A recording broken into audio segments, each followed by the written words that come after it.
Salut à la Bulls Nation, bienvenue sur French Bulls TV dans cette vidéo qui sera grandement consacrée évidemment à l'annonce qui a eu lieu samedi soir, à savoir l'opération au pied de Zach LaVine qui met fin à sa saison. On va aussi parler du match face aux Kings qui a suivi cette annonce, mais on va évidemment se concentrer sur ça et faire une sorte de retour chronologique pour essayer de bien situer ce qui s'est déroulé. Jeudi, euh, donc la veille, les Bulls étaient à Charlotte pour terminer un back-to-back. Ils sont revenus à Chicago, entraînement, tout ça. Et Billy Donovan dit à ce moment-là que Zach LaVine en a encore pour à peu près une semaine de repos parce que voilà, son pied droit est toujours continue de lui faire mal, tout simplement. Mais il précise malgré tout que c'est plus la cheville qui s'est foulée dernièrement et qui lui a fait manquer les derniers matchs qui pose souci, mais plutôt le problème qu'il avait avant, et qui lui a fait louper 17 matchs de mémoire entre décembre et janvier. Donc c'est ce problème qu'il avait à ce moment-là qui est revenu et qui est un petit peu plus sérieux, etc. Et que donc il faut surveiller. Mais il dit, voilà, il va en avoir pour à peu près une semaine. Il devrait être là après la trade deadline. Il ne l'a pas dit comme ça, mais en gros, ça donnait à peu près ça. Euh, le lendemain, le vendredi, on voit des rumeurs de plus en plus insistantes pour dire que les Bulls discutent sérieusement avec les Pistons pour faire un trade autour de Zach LaVine. Le lendemain, le samedi, donc avant ce match, on apprend que Zach doit se faire opérer de son pied et va manquer 4 à 6 mois. Et quand je dis que Zach doit se faire opérer, on va reparler de la formulation du message. Mais, donc là, soit tu te dis, c'est juste un mauvais timing avec sa blessure, euh, et il faut rappeler à ce moment-là aussi une mauvaise communication des Bulls, mais là c'est toujours pareil. Les Bulls et la communication sur les blessures, hein, ça a toujours fait deux, hein, ça n'a jamais été très fluide, très clair, tout ça. Et un autre truc où c'est un peu le même délire, c'est les Bulls et le staff médical. Parce que là, pareil, hein, c'est des mondes parallèles, hein, c'est des trucs qui se croisent jamais. Hein, les Bulls, le staff médical, voilà. Donc tu te dis, est-ce que c'est juste un mauvais timing? Est-ce que Zach, bon bah malheureusement pour lui, il se blesse à ce moment-là de la saison et c'est juste dommage quoi. Ça arrive au pire des moments, ça freine les ambitions des Bulls s'ils en avaient quelques-unes pour cette deadline qui arrive jeudi. Euh, mais d'un autre côté, tu peux aussi te poser de sérieuses questions. Parce que le communiqué de la NBA sur son site pour annoncer la nouvelle dit, après, après avoir demandé de l'avis à des personnes extérieures, en consultation avec les Bulls, Zach LaVine et ses représentants de Clutch Sport ont choisi l'opération comme étant la prochaine étape pour le joueur. La manière dont c'est tourné, c'est un peu genre Zach et son agent qui ont pris la décision plus que les Bulls véritablement. Euh, et imaginons 2 secondes, partons sur un scénario là, imaginons 2 secondes, Zach a cette blessure au pied, ça c'est clair et net, hein, il ne l'a pas inventé, mais on lui dit, écoute, tu peux jouer avec jusqu'à la fin de saison, mais une fois que la saison est terminée, tu dois te faire opérer, parce que c'est très douloureux, etc. Tu peux jouer avec, tu ne seras pas à 100%, mais tu peux jouer avec. Dans une situation normale, Zach le fait. Il l'a déjà fait. Il y a 2 ans, il avait joué la moitié de la saison avec un genou en vrac. Et quand les playoffs face à Milwaukee étaient terminés, il s'est fait opérer du genou. Il avait une petite arthroscopie à faire pour nettoyer dans le genou. Il serre les dents, il joue, il l'a déjà fait. Sauf que là, il veut partir. Il veut partir, il l'a demandé depuis le début de saison. Et il entend que la seule rumeur vraiment valable pour lui, c'est de partir à Détroit. Il a dû se dire, bah les gars, ce sera sans moi. Parce que si, là, je dois choisir entre me faire opérer maintenant et pas filer à Détroit, ou serrer les dents et jouer la fin de saison et me faire opérer au mois d'avril, quand la saison sera terminée, parce qu'on n'ira pas bien plus loin que le mois d'avril de toute façon, moi je ne vais pas à Détroit. Et s'il faut niquer vos plans en me faisant opérer, je vais le faire. Donc, je dis pas que c'est le cas, mais supposons. On peut quand même assez aisément imaginer le scénario. Si c'est vrai, c'est pervers, mais, mais c'est pas si délirant que ça, parce que bon, après, le joueur pense plus enfin, forcément à son intérêt plutôt que l'intérêt de l'équipe, ce qui quelque part peut se justifier un petit peu. Euh, mais bon, voilà, après, ça nique totalement les plans des Bulls pour cette deadline d'ici jeudi. Ça nique les plans des Bulls pour cet été aussi, parce que ça va pas améliorer sa cote, vu qu'il aura pas joué entre-temps. Et qui voudra d'un mec qui a subi une nouvelle opération, qui sera encore en convalescence en juillet-août, quand la période des trades va débuter. Ça commence à faire beaucoup d'opérations d'ailleurs. Alors que même maintenant, enfin même quand il était en forme en novembre, décembre, quand il a annoncé vouloir être tradé et qu'il était encore pas blessé, personne ne se bousculait vraiment pour venir le chercher.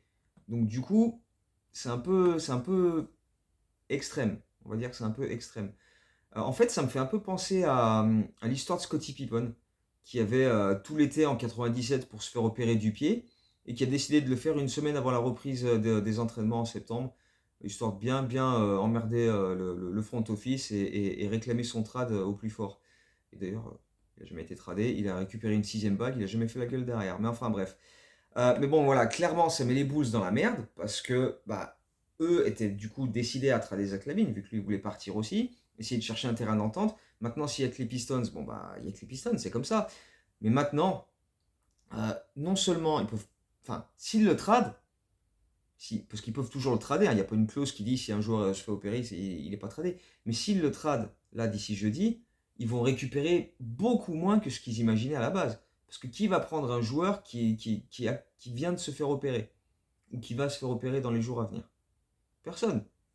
Quelle équipe va dire ouais, on prend ce joueur qui ne jouera pas pour nous jusqu'à la fin de la saison et on ne sait pas comment il va revenir de cette nouvelle opération?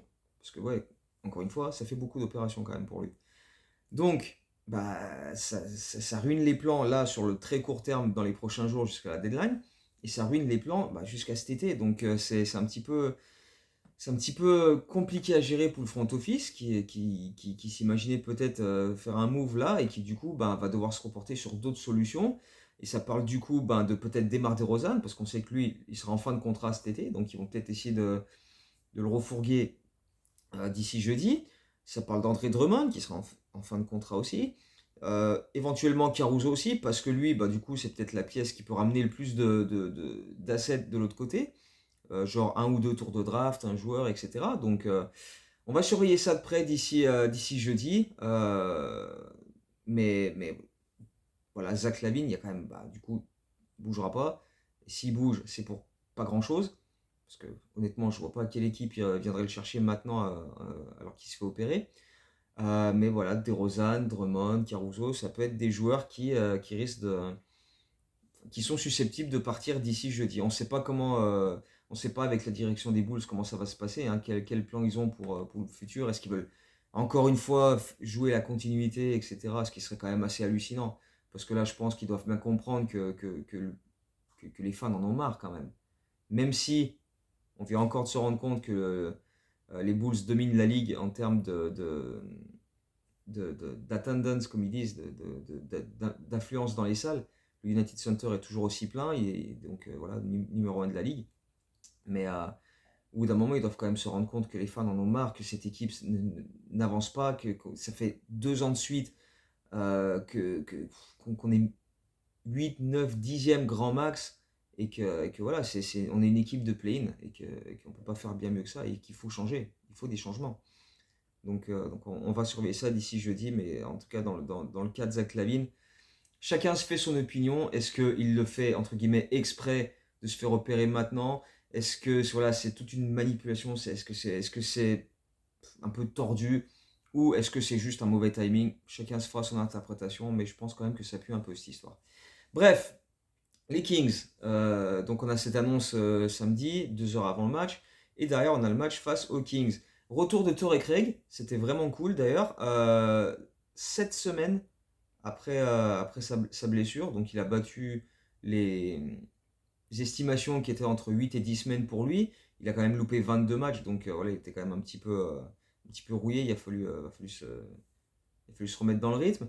Et puis on a eu également Lonzo Ball qui était assis sur le banc des Bulls pour observer le match. Et puis sur le deuxième quart-temps, il est allé discuter avec les commentateurs du match. Donc il a donné un peu des nouvelles, etc. C'était sympa de le voir déjà.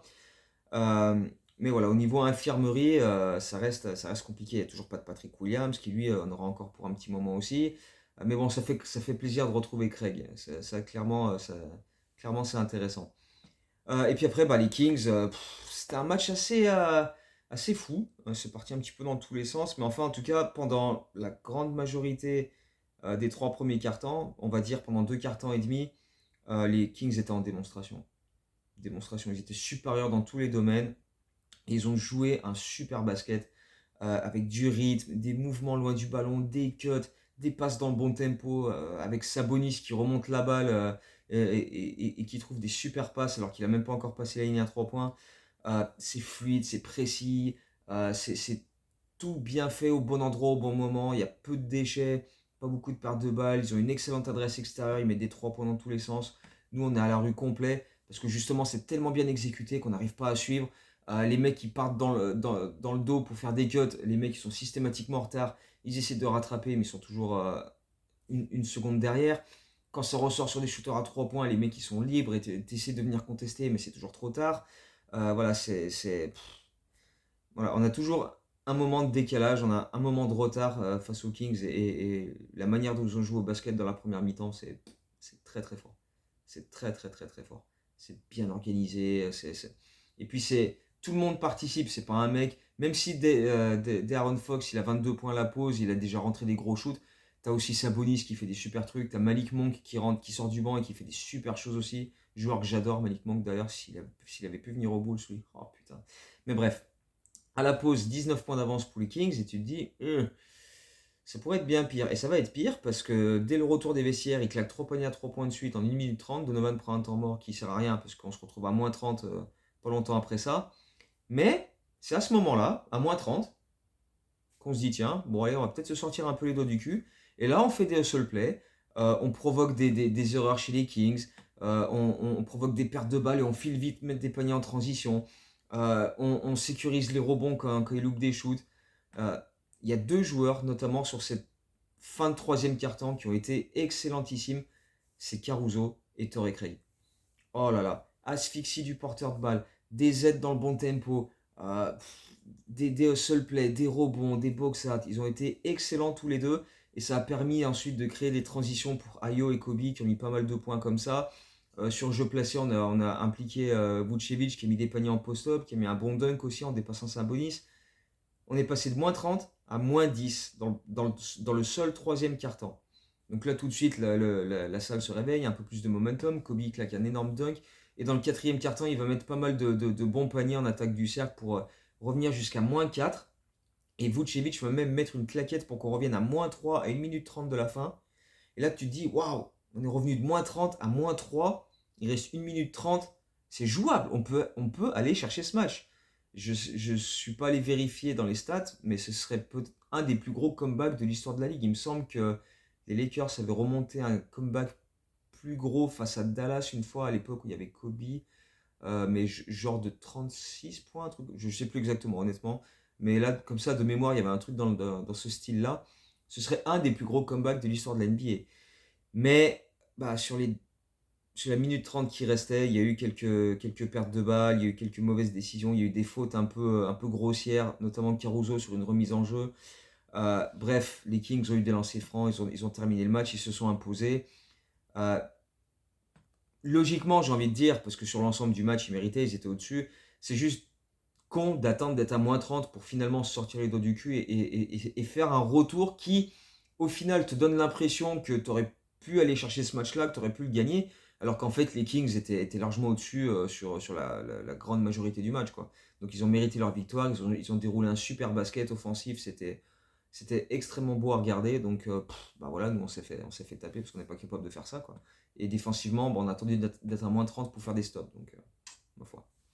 Euh, Derrière ça, on a eu deux jours de plus sans jouer. On en avait eu 2 jours avant le match contre les Kings et là 2 jours après. Donc là, on a pu un peu se reposer dernièrement quand même. Ça fait du bien. Cette nuit, on reçoit Minnesota qui est notre dernier match à domicile avant la coupure All-Star. Parce qu'ensuite, les 4 matchs qui restent avant le All-Star Game, c'est que des déplacements. On a Memphis jeudi, le soir de la deadline. 2 jours plus tard, on est à Orlando. Et ensuite, on va à Atlanta et à Cleveland avant la coupure All-Star.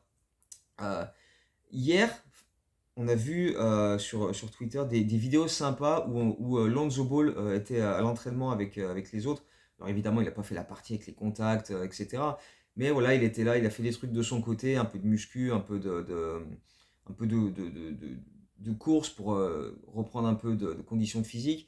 Et puis, il y a eu des vidéos où on le voyait prendre des shoots à la fin, voilà, dans le corner à 3 points ou en tête de raquette, etc. Il bossait avec le shooting coach Peter Patton.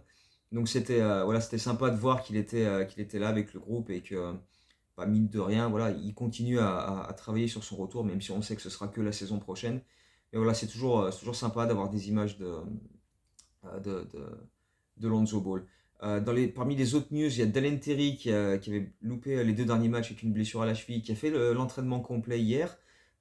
Donc si ce matin il ne se réveille pas avec des douleurs à la cheville, parce que voilà, il a forcé dessus hier, bah, il devrait jouer ce soir. Caruso ne s'est pas entraîné, mais c'était plus pour le laisser au repos qu'autre chose, parce que bah, voilà, Caruso il est abîmé de partout à force de faire des hustle dans tous les sens.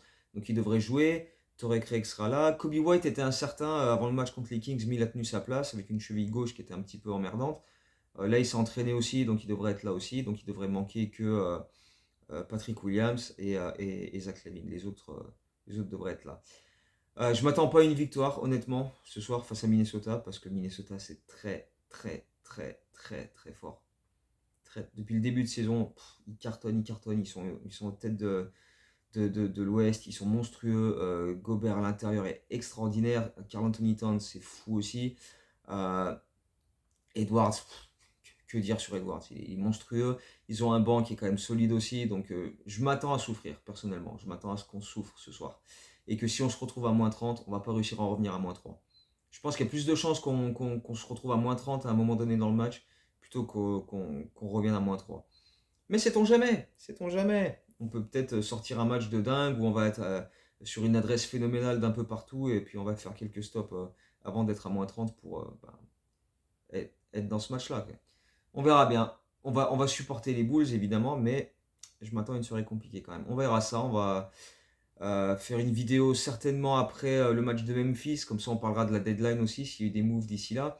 Peut-être même que jeudi, je ferai une vidéo en live, genre à 9h, 10h du soir, en fonction s'il y a des news ou pas. Ou peut-être pour voir à ce moment-là où ça en est, si ça bouge, pour réagir en live. Si jamais ça vous tente, vous me le dites et puis on se, on se programme ça. Donc d'ici là, bah, comme d'hab, portez-vous bien et puis à bientôt. Ciao, go Bulls.